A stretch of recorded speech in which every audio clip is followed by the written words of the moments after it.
Hi, good afternoon. I'm here with Angela Wright from Spiced Pear Health. How are you doing, Angela? I'm good, thank you. Thanks for having me. You're more than welcome. So looking forward to hearing all about yourself and your business. So if you could start us off and tell us a little bit about who you are, what it is that you do, and how long you've been doing it for, please.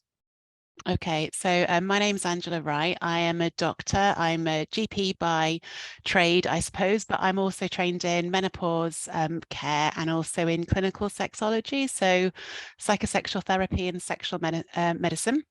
And together with my friend and my business partner, Dr. Angela Sharma, we founded an online clinic called Spiced Pear Health with the aim of looking after women really who are going through menopause, but also people that have got issues with any aspect of their sexual function at any stage in their lives. So we try to sort of cover both of those bases, do the menopause care and the hormone care, but also offer something that's quite unusual in this field, which is the expertise in sexual medicine and sexual dysfunction.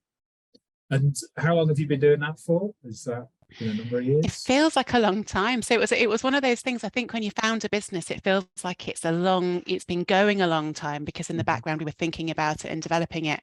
We launched officially on Valentine's Day last year, so we've been open just over a year now. But it was probably about 12 or 18 months in kind of coming to launch. Was it a pandemic idea? Did it stem from Yeah, there? it was an idea. So Angela and I met on a conference about testosterone for the first time, actually, and then we met again at a subsequent sexology conference in Prague. So actually, the idea stemmed from a conversation when we were drinking spice pear tea, huddled under blankets in this freezing cold square in Prague. And just, I think both of us being around midlife and having kind of gone through problems ourselves, just really feeling frustrated at the way that women's health was being looked after and the limitations of that and the quite reductist nature of the solutions that were being offered for women. So we talked about it a lot, and I think originally thought about launching a physical clinic, but then in the pandemic, with the restrictions of that, we went down the route of opening online. And actually, it's been a strength for us because there's not many people that offer what we offer. So the fact that we're online kind of allows us to do that on a much broader scale, really. Okay, fantastic. That kind of answers one of the questions I have about, I suppose, unique points or point of difference. You say in terms of other people in this space, there's not many out there, and the idea was born, say, out of your own, I suppose, frustration perhaps with services unavailable of the like. Yeah. Yeah, and I think, so we didn't know that there was going to be the explosion that there's been in menopause, full stop, actually. So we were quite, I think, lucky in that the area that we were both trained in and going into has now become something that we're hearing about quite a lot. But Angela's just completed her membership exam, but there is something like only 200 doctors, I think, worldwide that have got the qualification that we've got in sexual medicine. So it's few and far between to have that kind of level of understanding, and to have two of us working in one clinic is really nice. And it means that we do quite a lot of teaching and quite a lot of working with voluntary third sector organisations, as well as doing the private work that we do, because we just know that women really struggle to get access to skills to support them with this aspect of their lives, particularly as they go through menopause, but also on the back of, health problems like cancer, or, if you've gone through surgical treatments, you can end up with really quite impactful issues that get in the way of sexuality. And we just don't talk about it as a society very much. Doctors aren't trained in it very well. So we're quite well positioned, I think, to sort of to look at that aspect of women's lives and offer them support. And it's lovely work to be involved in doing. Actually, we both really enjoy this aspect of what we do. It's very rewarding giving that opportunity for people to, at the very first instance, talk about what they're going through and have someone who can listen and understand. So what does the future look like? Sorry, go on. No, I was going to say, I was about to say, and it actually ties into your question. So we're both trained in men's health as well as women's health. And I was about to say to you that it's not just women, it's kind of across the board, actually. I think our health problems, the stages we go through in our lives, a lot of those things will have some impact or other on how sexuality works for us. So it is really rewarding because it's stuff that people struggle with. They don't know who to go to. They hang on to it, for a long time, thinking that nobody can help them or support them. So yeah, it is really rewarding work to do because people often feel a huge sense of relief when they come across somebody that recognizes and normalizes and has a bit of an action plan for treating them. So in answer to the second part of your question, where we go next with it is to expand beyond just seeing women, because we're trained, as I say, in all genders, and we're happy dealing with sexual function problems across the board, really. So the aim for us, I think, in the next sort of 12 months or so would be to expand the sexology side of what we do so that we can open our doors to anybody that needs help with that side of their lives. Fantastic. So what kind of challenges do you think you're facing to do that in terms of capacity and delivery of your service? Yeah, no, I mean, one of the problems we've got, as you know, it's one of our strengths, which is how qualified we are. But one of the issues we have is that if we want to expand, we need to make sure that anybody else that works with us is similarly qualified. So I guess that's our challenge, is we'll reach a point where we fill all of our available slots, and we'll need to look at ways of expanding, how we work and what's available.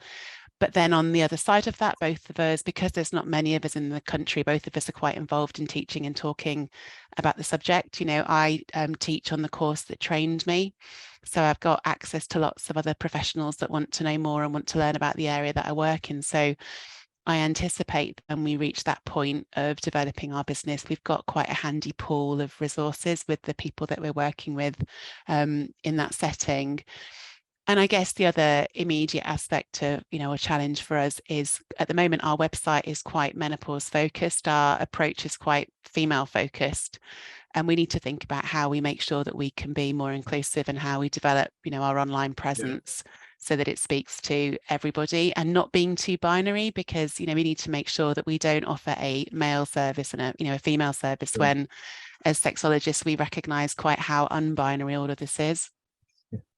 So in the time that you've had so far building the business, what would you say is the biggest lesson that you've had to date, if there's one that you can pick out? I think we are both natural perfectionists. We're both quite type A personalities, and it was really hard to open our doors until we felt we were perfect. We probably took too long, to get from kind of concept to launch, because we wanted to make sure that it was as good as it could be. It was a really, really high standard of service. And I think that that's got in the way of our agility. So one of the things that we said at our sort of annual meeting where we were planning our strategy going forward was just to be able to move a bit more quickly, and to be able to try things on, and if they don't work, to learn from that and move on, rather than waiting too long to kind of, cross every T and dot every I and make sure that everything is perfect. And thank you very much for being open and sharing that. So in terms of inspiration for what you do, what is it that you use? I mean, I could hazard a guess from what we've kind of talked about, but in your own words, even if it's reflecting on friends, family, obviously the people that you work with, the clients that you see, and that kind of thing. If there's reflection on inspiration, it'd be great to hear it. I think, as doctors, we are really lucky.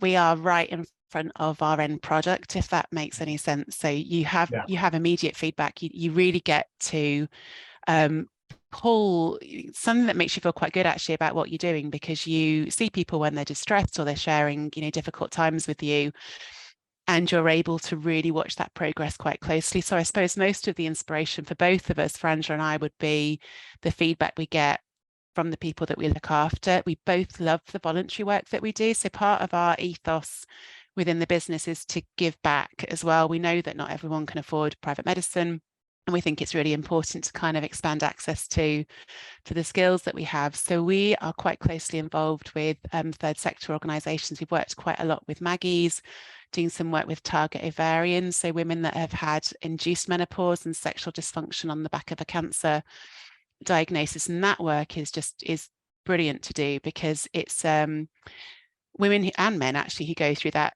journey don't get very much information at all about how it's going to impact them when, afterwards, in terms of their intimate lives and so on. So to be able to work with people who feel like there isn't any support that's being offered, and to go in there and do something is really lovely. We both really enjoy that aspect of our work. So if other people, younger people, or people just starting out wanted to perhaps get involved in this, what would be the advice that you could give them? I mean, for two doctors that have worked in the NHS, one of the things that we've loved the most about all of this is the chance to be creative and to kind of, you know, to see what we think needs to be offered, and then to go out and design something that is kind of the top standard of care that we'd like to see out there has been really lovely. So I guess what I'd say to people who are thinking about launching their business is it's an opportunity to be really creative and to bring something into being that is, you know, that is an idea that you don't see reflected around anywhere, and to be able to sort of produce something that and see it turn into a logo, a brand, an actual sort of living, breathing website and so on it's been a fantastic process for the two of us. It's not something that we've had access to before, and it's been really exciting. So I would just encourage that kind of bravery, I guess, of giving it a go. You know, someone said to me once, fail fast and move on. And I think there's some really useful in that, you know, giving something a try, because you can iterate as you go, you can improve, you can learn. And it's been a really, really exciting thing to do for both of us. It's a great mindset to have. Say, fail fast and move on, but it's going to be part of the process as you develop a business, is work out what works, stick with it, and work out what doesn't, move on from that, and just continue to build and move forward. So it's a good share. Thank you. And then lastly, in terms of any latest news about what you guys are up to, whether it's something new in the pipeline, or even just sharing your website where we can find out more information, feel free. So we do, yeah, I mean, what we do is three separate sort of threads or arms. We always say that our business has got three different arms, and we've got the private clinic. We do the corporate work, which we really enjoy because that gives us scope to sort of to reach quite a lot of people in one go. So we've worked with some big corporates, including Innocent, and we're doing some more of that in the next few weeks. And we do the voluntary work as well. So for anybody that wants to get in contact with us for any of those three things, our website is www.spicedpearhealth.co.uk. There's not many other spiced pears out there, so it's quite an easy name to kind of get recipes. But other than that, it's us. Yeah, and I think we're looking just to do more of what's worked really well for us in our first year of being open. We've had really lovely feedback. Our reviews are fantastic, and we've had some great testimonials from the corporates that we've worked with. So it's just kind of fired us up to expand what we do and to do more of it in the coming 12 months. Fantastic. Angela, it's been an absolute pleasure talking with you. Thank you very much for sharing all that you have, and I wish you all the best for the future. Thank you. Thanks for having me.